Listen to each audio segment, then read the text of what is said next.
If you like long videos, get ready because I'm pretty sure this one is going to be a long one.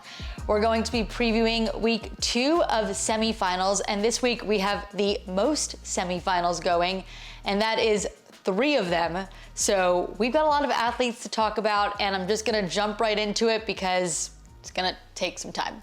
So we're gonna start with North America West, and I'm actually going to be at that semifinal down in Pasadena. I'm gonna try to make a lot of content out of there, so if you're interested in that, subscribe. So I'm gonna do this similarly to the way I did it last week, and I'm going to give you my podium, and then I will give you the rest of the athletes I am predicting will qualify in no particular order. So for the women, we have 10 women qualifying out of the North America West region. And in first place, I'm going to have Arielle Lowen. I really couldn't pick anyone else because of all she's done this year and in the recent years. So this past year, she has won both the Open for the North America West and quarterfinals. So not out of the world, but out of the women at North America West, she has come in first in both of those. And that means in 2 competitions with these same women, she's already beat them all. Of course, in-person competitions are different than online competitions, but for that, we can use the fact that she finished 11th at the games last year, and none of the other women at this semifinal beat her at the games last year. So she is the highest athlete coming out of the Open, coming out of quarterfinals, and coming out of last year's games. And nothing has happened that would make me think she's going to perform lesser at this semifinal. So I just kind of have to put her in first. Second, I have Alex Gazan, and I would say she's an athlete who has just continued to look better and better this year. And I think getting to the games last year has given her a sort of confidence that she didn't have before, that she belongs playing with these women in this field, and that she believes she's a games athlete now. So I think that she's been improving down with underdogs and now has more of a confidence going into this competition. So I'm gonna put her second on my podium. And in third, I have Sydney Mikulishin. She has done well at the semifinals, sanctional, regional stage before. So I think because of that, these sort of workouts in this format works well for her. I don't think she will necessarily beat all the women who come behind her at the games, but I think in this test stage that she can do well here. And she's a bigger athlete. So now, moving on to the rest of the field. So I said this is in no particular order, and it really isn't, but Emily Rolfe is at the top of this list, and she is someone who I debated putting on the podium. I think that she's recovered well from that blood clot she had that took her out of the games last year. And I think she's hungry to do well. She was looking really well at Wodapalooza before she had to pull out of that. So I'm hoping if she can stay healthy, that she will do really well. And I think if she does stay healthy, she can do really well. Next, we have Dani Speegle. And I think that she has solidified herself as a games athlete, not necessarily someone who's going to be fighting for the podium when we get to Madison, but that she can be in the field. And because of that, I think that she has all the necessary requirements to do well enough at this semifinal in this field to move on to the next stage. Her lifts are great, she's strong. We've seen that the programming favors a stronger, bigger athlete, and that is what she is. We have a heavy snatch. That's somewhere that she can do really well, and that's a scored event. So I think there are enough events that require you to be like a bigger, stronger, brute strength athlete that those will be very good for Dani. Event 1 with the sled pull, I think now that we've seen that it's more weighted towards that sled pull versus the cardio, that event, which I think used to look like a damage control event for her, now looks like an event that she can do decently well in, now that we've seen it play out 1 week. So I think Dani Speegle will be punching her ticket to the games again. Next on this list, I have Christine Kohlenbrander, and again, another bigger athlete. She made it to the games last year. Before that, she was on the demo team. She's been very good for a long time. I believe she has some team experience as well. So she's used to competing at this level, and I think this programming favors an athlete like her, so I think we're gonna see her going. Katrin Davidsdottir. So I sort of debated putting her in my qualifying athletes. And that is because she didn't make it last year. But she's made a lot of changes since then. She's with a new camp, she's working with HWPO, and the athletes that competed from HWPO last week did pretty well. Amanda Barnhart, Hopper, they all had really great finishes at North America East, which makes me think that Matt Fraser has her and all of his athletes ready to take this test. And if you're a Games athlete, you should be prepared for this test. So I think knowing that she is likely to qualify, I've seen her practicing that sled pull, I think she can make it back in the field. She is someone that I do think is going to be closer to the cut line and someone that's going to be in the fight for these spots, because I think this North America West semis field is very deep. I don't think these are the women we're gonna see in the top 10 at the Games. Literally none of them were in the top 10 of the Games last year. And I don't think they're going to be again this year. But I do think there's a lot of women in this field who can be at that middle range at the Games, like, you know, 18th to 30th kind of place. And with so many of them that could be there, that are good enough to be there, the depth becomes a lot. And I had a lot of women who I debated putting on this list, and you'll see them next after I get through these. But I think that there's a lot of women who are going to be vying for the spots, kind of like we saw in North America East. I think the point spread is going to be tight. I think it's going to be exciting. I'm excited to be there and see it. But I think there's a lot of women that we could be switching out of these places. And I just had to kind of pick some based on some reasoning. So next, Bailey Rail. She's been over at Mayhem working really hard. She's Paige Power's training partner. We saw Paige do fairly well at North America East. She wasn't talked about a lot because she spent most of the weekend in a qualifying position and never really fell out of it. So she was never vying for the podium. So we didn't have to talk about her there. And then she was never at the cut line. So I would think that Bailey may be a little bit closer to the cut line than we saw Paige Powers, but I think because they're always pushing each other, that they are both becoming better athletes. I just think that Bailey is a little bit weaker than Paige, and this is a pretty strong North America West women's field, as we talked about Danny Spiegel, Christine Kohlenbrander, like women that could put up some serious weight, Ariel Lowen, Alex Kazan. We've got a lot of really strong women there. I think there's going to be events that she struggles with, but she's an athlete that has surprised me before, and I think she's going to use the experience that she has, lean on that, and have a good chance of qualifying in this field, so I have her in my top 10. Kelly Baker is an athlete with team experience and has been a really good athlete for a long time. She's an older athlete, not old, but she's 31, so older than all the athletes in their 20s. And I think that she's all in right now and very serious about trying to push for a game spot, not just, you know, be competitive, not just show up and not be embarrassed, like not that kind of thing. I think she's all in on, I want to make it to the CrossFit Games. So I'm putting her in the field because I think that her mental state is going to help her, and she's pretty strong. And I think, like I've said multiple times, this programming favors stronger athletes, which is ironic for my next pick. Next on my list, I have Rebecca Fuselier. And Rebecca is another athlete that just has continuously surprised me. She made it to the Games last year, and you know, she made the cut and then finished 30th after they cut to 30. But she fought at her semifinal and made it. She's a smaller athlete and was able to keep up. I watched her at Wodapalooza this last year and was really surprised. There was some heavier weights I thought she was gonna struggle with, and she did well. So seeing Rebecca do well over the last year and seeing how much she's put a focus on strength, I am hoping that that means that she qualifies. I think she's put in a lot of work for it. I think that she's doing everything in her power as a smaller athlete to do well there, and hopefully will do really well in the gymnastics events.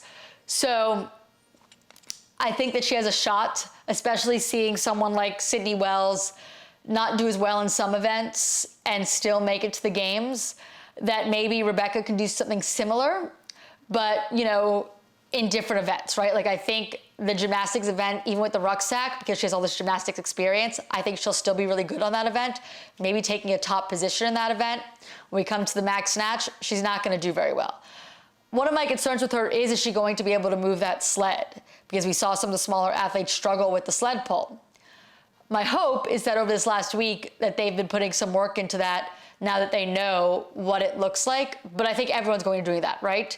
But I think maybe some of these smaller athletes who really struggled might be the ones who benefit the most from getting to see this last week, because they'll be able to figure out a way to move that sled in a way that the athletes last week who were smaller didn't have the time to figure out. That's my hope. I would like to see her back at the games after her rookie year last year and having some iconic moments. And I think Rebecca is hungry. You know, there's some athletes that just seem hungrier for this than others, and I think she's one of those athletes. So we had to leave some athletes out, right? And there's a lot of good ones here that I was disappointed that I have to leave out. But here we go. So I have Freya Moosberger on the outside, and she did make it last year and didn't have a great games performance. And I saw her working on some muscle up transitions with the strict muscle up on her Instagram and how much she's improved over the last month or so, which is great.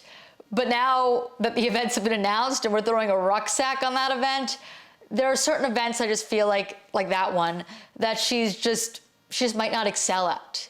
So I put her on the outside looking in, but she is definitely someone who I think is going to be close to that cut line and maybe could be on the positive side of it. I put Kelly Clark next, and she was very close last year, and I know how much she loves doing this. She actually is not far from where I am in Northern California. I've never met her, but I've seen some of her content that she puts out, and she seems like she's all in on this CrossFit thing, and she's someone who truly believes in the methodology. She's a coach.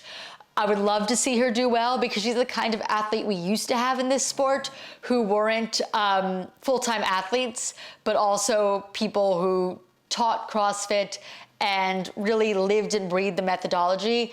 And I love that about her. This is just such a deep field. Bethany Shadburn. So last time we saw her healthy, she won her semifinal, or was it a sanctional then?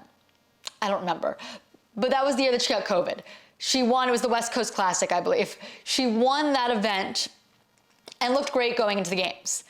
Then had COVID. And she's had injuries, which is why she hasn't been competing lately. And I haven't seen her healthy and putting it all together in a long time. And I just don't know if we're gonna see the healthiest Bethany Shadburn, the Bethany Shadburn we need to see to make it to the games in this field, especially with all the time away from competing she's had to take because of her injuries. Next, I have Lauren Fisher, big name in the CrossFit space, has been doing this for so long. She was a teenager, I believe, at regionals back a million years ago in like the NorCal regional. It's not a million years ago, but a long time ago.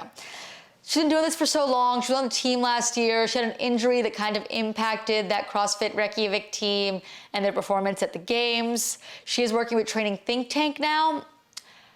I just haven't seen her have a great performance recently, kind of like Bethany Shadburn, where I just feel like I need to see her put it all together if I'm going to believe that she's going to qualify to this field.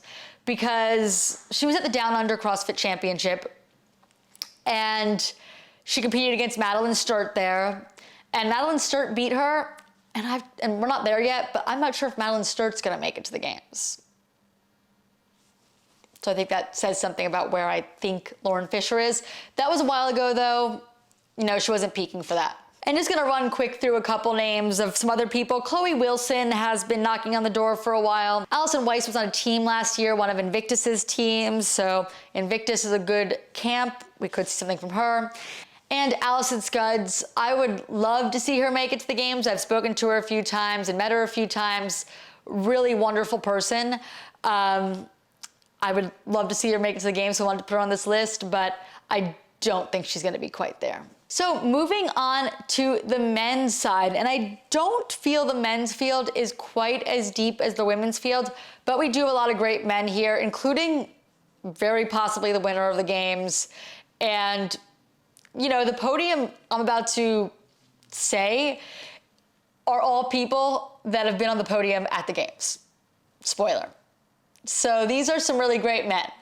So podium, first place person, I have Justin Medeiros. Can't pick against the champ. He has done so well in in-person competitions in the recent years, semifinals, Rogue, games, that at this point, I just can't bet against him. He's very consistent. He's not someone that tends to win many events, although he may win one or two here this weekend, but he just tends to be consistent across the board. He is the kind of athlete, kind of like we saw Jeff Adler, who could take all top 10 finishes in this field of 60. And I would not be shocked to see that at the end of the weekend and to see him on the top of the podium. After him, Pat Vellner. I am a big Vellner fan. I feel like he is a very calculated and meticulous athlete, and he's been studying these workouts, and I think he can capitalize on that. I think he's also good at adjusting. So I think we're gonna see good things from Pat, and I think that he knows that he is on the back end of his career and that he really wants to make some noise before he considers hanging it up, which I hope isn't too soon. But, you know, it's closer to the end than it is to the beginning. And same thing for this next athlete, Brent Fikowski, definitely more calculated actually than Pat Vellner. And I think that he's been studying these workouts and is ready to crush them. Also, he is crushing the Instagram Reel game recently. I've seen some funny stuff coming out of his Instagram page.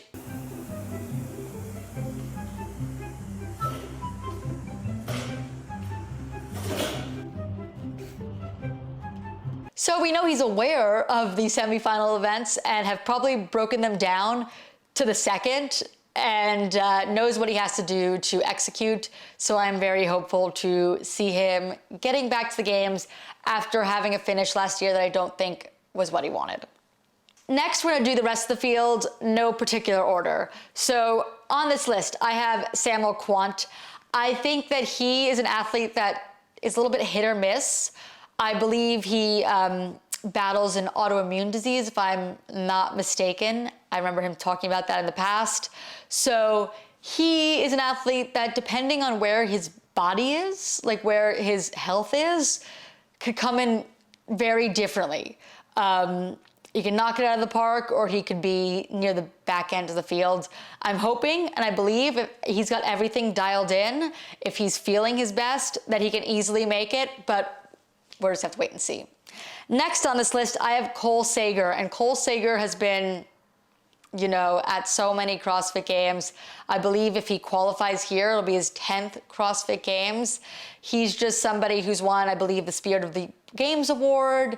He is really dialed in. I think he trains mostly by himself. And I expect him to be in one of those positions where we don't talk about him a lot because he's just consistent. Next, I have Chandler Smith, and I debated Chandler because I know he had a wrist injury for quarterfinals and still managed to qualify, and I believe he did them all in like a 24-hour period, so super impressive, but I just don't know how healthy he's coming in, and if his wrist isn't healthy, I would be concerned about the handstand walks, about the heavy bench press. So there's just some things here that just, like a thing like the bench press, I would think should be something he's better at, right? He's a strong guy. Like, he is one of those people that is just like brute strong. It's not technique. If you've seen him clean, it's definitely not technique, but he's just really strong. And that would help him in Linda unless his wrist is still messed up. So my hope is he's coming in healthy, and if he's coming in healthy, I think he can qualify. Next, I have Cole Grieshaber, and he is one of those people that I was watching during the off season at Wadapalooza, did really well, has, some good gymnastics ability, and with something like the ruck ring muscle up, I think maybe he can do better there. So I think that he has the right skills to possibly do really well on some of these tests. And in this big of a field, just doing really well on some of the tests, I think, is gonna make a big difference. Next, I have Nick Matthews, and he made it into the field last year, going to the games, his rookie season, and really did very well there. And he's another one of those athletes that I think making it to the games, getting past that point, breaking that barrier really makes a huge difference. And all of a sudden they have a confidence and a faith in themselves they didn't have before. And I think having that is going to help him do well here. And he's a strong athlete. And again, this is a semifinal that favors strong athletes. So I think that's going to work for him, and the confidence is going to work for him, and he's going to be going back to the CrossFit Games for his second year. And last, I have Tudor Magda. I think there's just some events that he can also do really well at here and sneak into the games field again. But these last bottom guys, we're gonna have a race, I imagine, at the cut line. So we will see, but I think Tudor is going to make it back. So now let's talk about the athletes I have on the outside looking in, but all of these are athletes I think could very well be at the bottom of the field that makes it in. Colton Mertens, he is a crowd favorite. He's one of those athletes that people like to rally around. He's a smaller athlete, has had some health issues, I believe, recently, but is doing well enough to qualify for the semifinals. So I am excited to see him there. I think there's some events he can do really well at, like I've said a couple of times, but I do think the reason I have him on the outside looking in is because he is so much smaller. I don't know if he'll be able to overcome this event, which is a lot of machine work and kind of a programming that leads itself to a bigger athlete than him. Next, I have William Leahy, the fourth, and I just think he doesn't have enough experience yet to do well in such an experienced field. Like when I was talking about the podium, we have 3 athletes who have all been on the podium and multiple times. That's experience. This is gonna be a hard field to qualify in when you have that many really experienced athletes, and I think he's going to need some more time before he can actually break into the games field.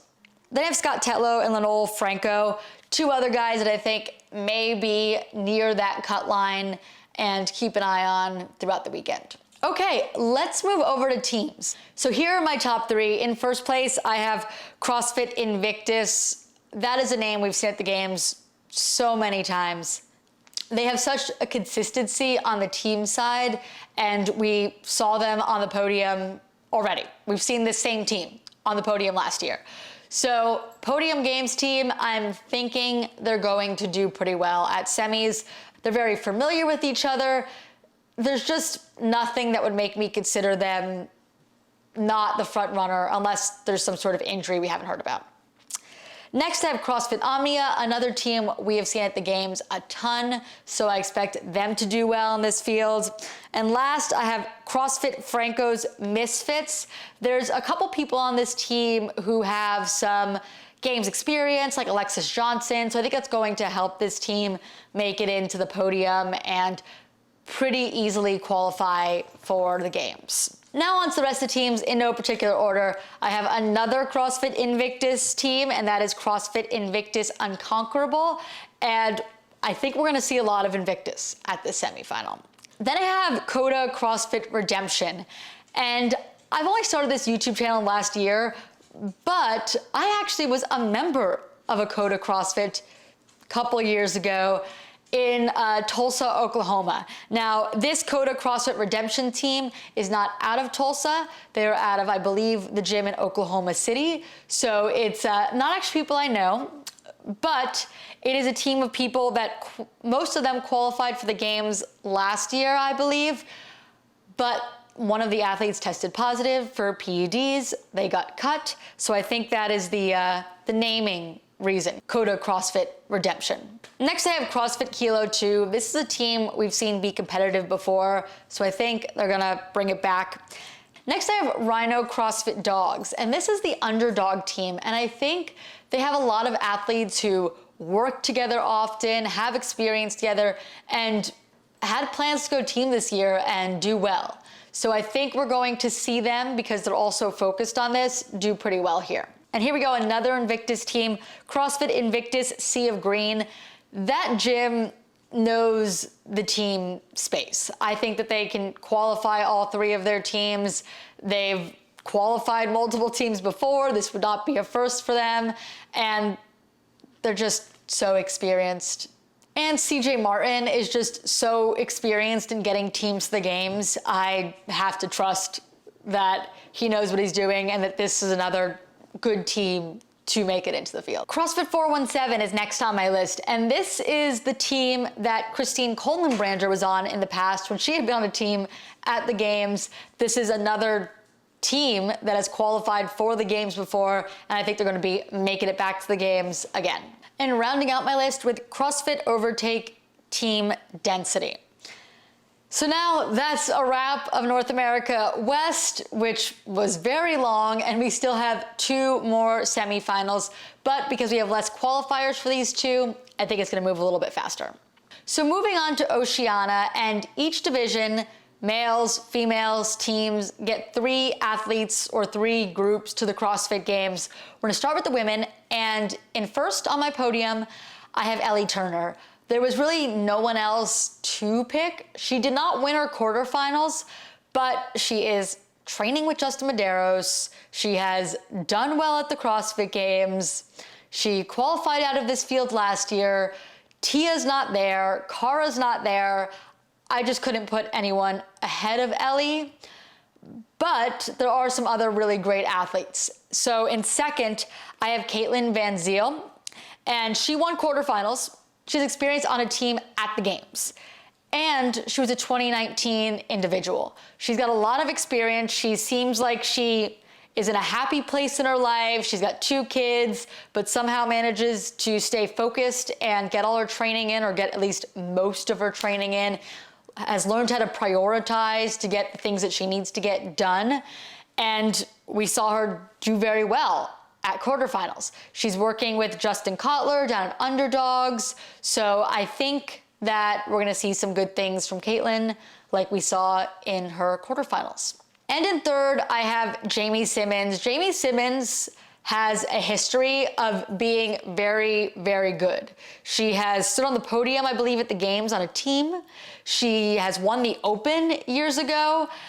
She's had some injuries and is working back from those. She came close to qualifying out of this field with Tia and Kara last year. So I think she's someone we have to keep our eye on to make it, and I have her in third right now. But there are some women behind her that I just feel are also very, very good. And I feel like the battle here is going to be tight, because 3 spots, a lot less than a lot of other places, and there are some really great Oceania women. So just outside of those 3, I am putting Madeline Sturt. Madeline Sturt has been to the games multiple times back when Oceania used to get 5 spots to the games, and hasn't quite made it since then, but has come close and came very close last year. So I do think that she could make it into that top 3 this year. I just have really loved what I've been seeing from Caitlin and Jamie and Ellie. But I would probably say, and that's why I have her in third, Jamie is the most vulnerable to possibly being overtaken by Madeline. And Madeline works out with her boyfriend, who is Jay Crouch. And you'll see where I have him, but I think he's going to the games. So maybe that training helps, but they've been together for a long time. So we shall see. She did win the Down Under Championship, though, earlier this year in the individual division, so maybe. And then I have Georgia Pryor as another athlete who may make some noise as well. On to the men. In first place, I have Jay Crouch. There's really no one else I am thinking about. I feel like he does really well at the semis level and has done really well in the past. The person I think that maybe could have challenged him this year, possibly, would have been Ricky Garard, even though he's beaten Ricky in this arena in the past. But Ricky's not here. So I think that Jay is going to be the favorite here and likely to win the whole thing. Next I have Bailey Martin. He's still a young athlete. He actually went to the games as a teen. That means he has a lot of experience. So he's been competing since then. In the past at Torian Pro, he's been moving up. So in 2021, he was 8th. In 2022, he was 6th. So he's trending in the right direction. And he finished 13th in the last chance qualifier. So I think we could see Bailey on the upward trajectory towards making a games appearance. And then in third, I have Jake Douglas. He's a little bit of an older athlete, but I think with Ricky out of the field and knowing that he understands that like this is his opportunity to make it and he may not have another one after this one. Now, right on the outside, I have James Newberry, and I would love to see James Newberry make it to the games. And I believe there's a chance we could see James Newberry make it to the games. I believe before he had a submission issue for quarterfinals that he was sitting in third, I believe, and that was with Ricky still in the field. So I think that says something about how fit he is, but I think quarterfinals probably suited him a little bit better than semis. He is mostly a class fitter, although I think he's been ramping up the volume knowing that he's going to semis. So I think the quarters kind of benefited someone that's more of a class fitter than something like semifinals will, because the intensity and the volume is going to be much higher at semis than it was at quarters. And he doesn't train like most of these other guys, but I think he's a freak athlete. He's done crazy things. He's done Ironmans and doing CrossFit at the same time, and he's made it to the games before. So I think he has a chance of qualifying. I also think from what I've heard from him, he's like a little nervous he might qualify because I don't think that was in his plans this year, but you never know. He does have a lot of other focuses though, he has a supplement brand, a vegan supplement brand, and he's got like I think it's a Speedo brand, men's bathing suit brand. So he's got some other things he's doing. So I'm not sure if he's necessarily going to make it in a field of athletes that is much more focused on this than him, but he's like a wild card. And then I have William Kearney. He came in third in quarterfinals, so definitely someone I think we need to keep our eye on at semis. Moving on to teams, we're just gonna do the 3 I think are gonna qualify. In first place, I have CrossFit Torian Mayhem, and I really couldn't put anyone else here. They won every single event in quarterfinals, beating the field by a lot.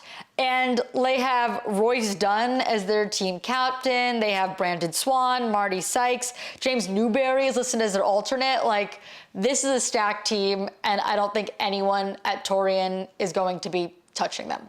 So the 2 teams I have going to the games with them are plus 64 CrossFit 64 Army Endgame, and that is a mouthful.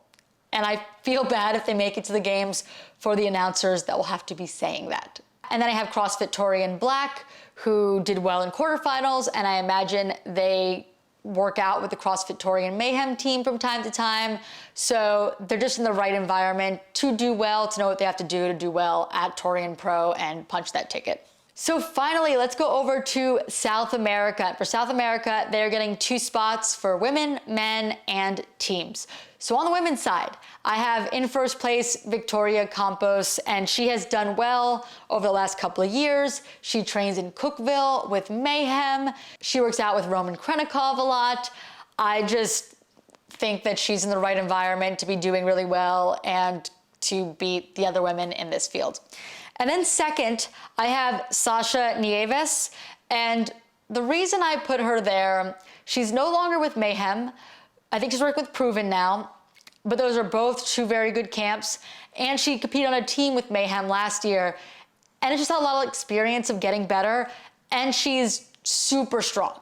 On the men's side, there are really just 2 men here that I think are just above the rest of the field, and I think it's really gonna be a battle to see who's first and second, more than anything, not really who's gonna qualify. I could be wrong, but that's just what I'm seeing. And that is Guy Malajeros and Augustin Riquelme. So these 2 athletes have been to the games out of this field in the past. Riquelme has beaten Guy in 2021, I believe. So I think it's gonna be a race between these two athletes. It's gonna be seeing how fit Guy is right now and if he's improved a little bit on his cardiovascular fitness since Wadapalooza. So we will see, but I think it's gonna be a battle between these two guys. And then for the teams, I don't know a ton about these two teams, but these are the two top teams out of quarterfinals. And there was some significant separation between these two teams and the rest of the field. And I have to put a lot of weight in that. So Sense Fitness, CrossFit Mayhem Soul, and there we go. We got the Mayhem name again. And Mayhem puts their names on winning teams. So let's just keep that in mind. Remember what happened in Africa? Then we have Q21 CrossFit, which is a name that looks very familiar to me, and they did well in quarters, so I think we could see them at the games. And that's it. If you made it to the end, wow, thanks for hanging out. And I have a lot of content coming from semis, so that's gonna be a great time. I said at the beginning, but subscribe if you wanna see that. I appreciate you all for watching, especially if you watched all the way to the end. And I'll see you in the next one. Oh, and let me know your predictions below. If you disagree, agree, what you think. All right, see you in the next one. Bye. Oh, come here, buddy. You wanna say bye too? You wanna say bye too? Here, look over there. Say bye.